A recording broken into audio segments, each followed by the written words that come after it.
দুধের স্বাদ ঘোলে মেটালাম আর শেষ থেকে শুরু করলাম। কি শুরু করলাম আসুন তাহলে একটু দেখে নিন, পুরো ভিডিওটা দেখুন। মাটন নিয়েছি এখানে, অবশ্যই মাটন রান্না করব।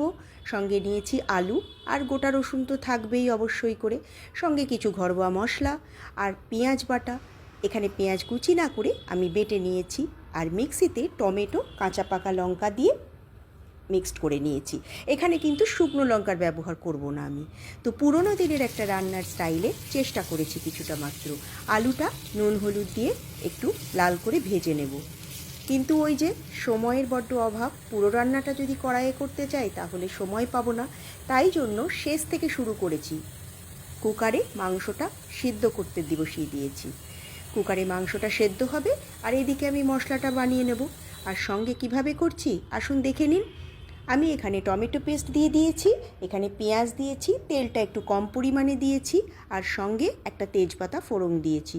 ওদিকে উনি কুকারে সিটি মারছেন, এদিকে আলু ভাজা হয়ে গেছে, আর আমি খুন্তিটা মশলার মধ্যে ঘোরাতে শুরু করে দিয়েছি। এবার আস্তে আস্তে মশলাটা মোটামুটি তৈরি হয়ে আসছে। এবার গোটা রসুনটা দিয়ে দিয়েছি। গোটা রসুন দেওয়ার পর ওই যে ঘরোয়া মশলা, ধনে জিরে আদা বাটা, হলুদ গুঁড়ো, লঙ্কা গুঁড়ো, কাশ্মীরি লঙ্কা গুঁড়ো অবশ্যই ওটা গুলে রেখেছিলাম, ওটা দিয়ে দিয়েছি। এবার এর মধ্যে আমি ভেজে রাখা আলুগুলো দিয়ে দেবো, কারণ আলুটা তো সেদ্ধ হয়নি, আলুটাকে একটু কষিয়ে নিতে হবে। আলুটা দিয়ে আমি ঢাকা দিয়ে দিয়ে কষাবো। ঢাকা দিয়ে কষালে আলুটা কিছুটা সিদ্ধ হয়ে যাবে, আবার মশলাটাও তাড়াতাড়ি সুন্দরভাবে তৈরি হয়ে যাবে। দেখুন একদম টকবক করে ফুটে কিন্তু সুন্দর তেল বেরিয়ে এসেছে মশলা থেকে। এবার কিন্তু আমি ওদিকে মাংসটা কিন্তু আমার সেদ্ধ হয়ে গেছে, এই দেখুন মাটনটা একদম কমপ্লিট সেদ্ধ। এটাকে আমি একটা বড় বাটিতে নামিয়ে নেব, কারণ কুকার থেকে নামাতে গেলে কিন্তু একটু রিস্ক হয়ে যাবে। এবার এই দেখুন আমি কিন্তু মাংসটা এখানে নামিয়ে নিয়েছি।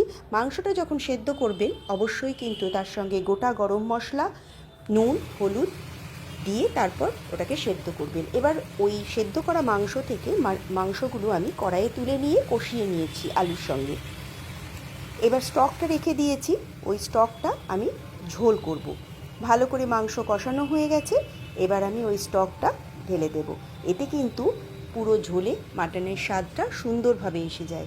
আপনারা সবাই নিশ্চয়ই জানেন এরকম রেসিপি, এই শেষ থেকে শুরুর রেসিপিটা। জলটা ঢেলে দিয়েছি, মানে মাটনের স্টকটা ঢেলে দিয়েছি। তারপর এটা যখন ফুটে উঠেছে তখন কটা কাঁচা লঙ্কা দিয়েছি। আর বলবেন না কাঁচা লঙ্কাতেও ঝাল নেই এখন।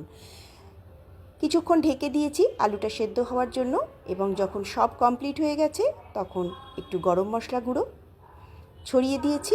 এবার আমি নামিয়ে নেব। একদম তৈরি শেষ থেকে শুরুর মাটন। কেমন লাগলো ভিডিওটা অবশ্যই কিন্তু কমেন্টে জানাবেন।